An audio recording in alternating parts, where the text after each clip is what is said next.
Hello guys, आज मैं आपको बताती हूँ कि आलमंड में भी ऑयल होता है और एक्चुअली उसका जो काजल होता है वो बहुत प्योर होता है और आँखों के लिए बहुत अच्छा होता है। वैसे तो मैं काजल लगाने के फेवर में ही नहीं होती हूँ कि काजल लगाना ही नहीं चाहिए, लेकिन जैसे जिन घरों में काजल लगाते हैं और मुझे भी लगाना पड़ता है मेरे बेबी के, क्योंकि जो बड़े लोग होते हैं उनको अच्छा लगता है तो फिर लगा देना। पर लगाने में अगर काजल लगाना है तो ये सबसे हेल्दी काजल है, क्योंकि ये आलमंड्स का है, प्योर, इसमें कोई भी मिलावट नहीं होती। और इसे किस तरीके से बनाना है, आप आलमंड को इसे फंसाएंगे और गैस पे गरम कर लेंगे और फिर नाइफ़ में ही रखना, क्योंकि जब अपन इसे कवर कर देते तो जो ये आलमंड्स में जो आग है वो बुझ जाती है, इसलिए उसे नाइफ़ में रख के ही बनाएं तो ज़्यादा अच्छा है।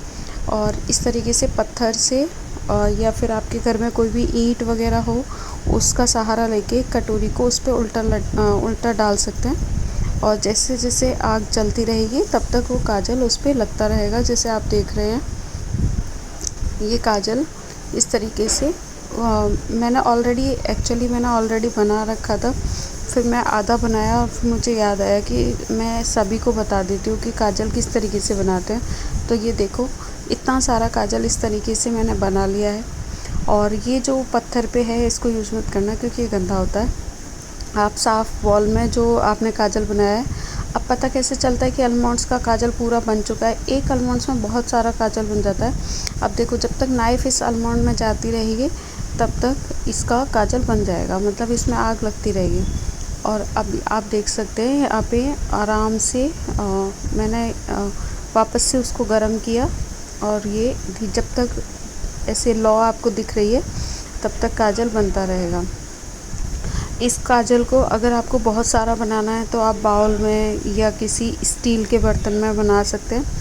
और अगर आपको बिल्कुल ऐसे टेम्परेरी 2 या 3 डेज़ के लिए बनाना है तो आप इसे स्पून पे भी छोटा सा बादाम लेके, बादाम का 1/4, एक बादाम का 1/4 भी लेंगे तो भी काफ़ी सारा बन जाएगा।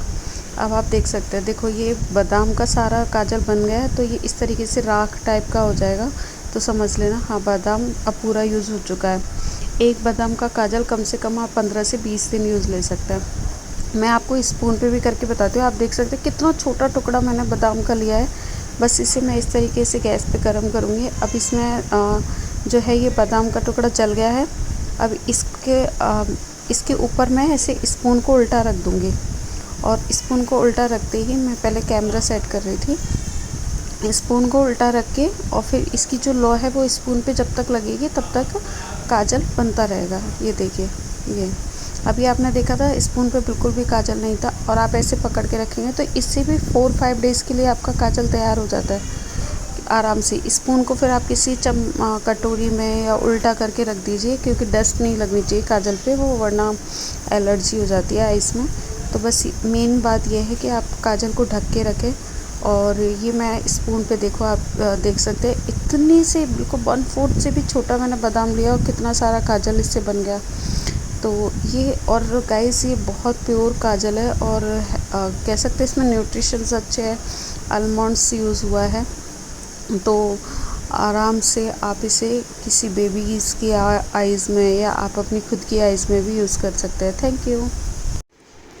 तो गाइस, इस टाइप की न्यू तरीके की चीज़ें मैं आपको बताती रहती हूँ। तो मैं डेली इसी टाइम इवनिंग 7 o'clock के आसपास वीडियो डालती हूँ। तो आप मेरे चैनल को सब्सक्राइब कर लें और डेली कुछ नया सीखने को आपको मिलेगा। Thank you.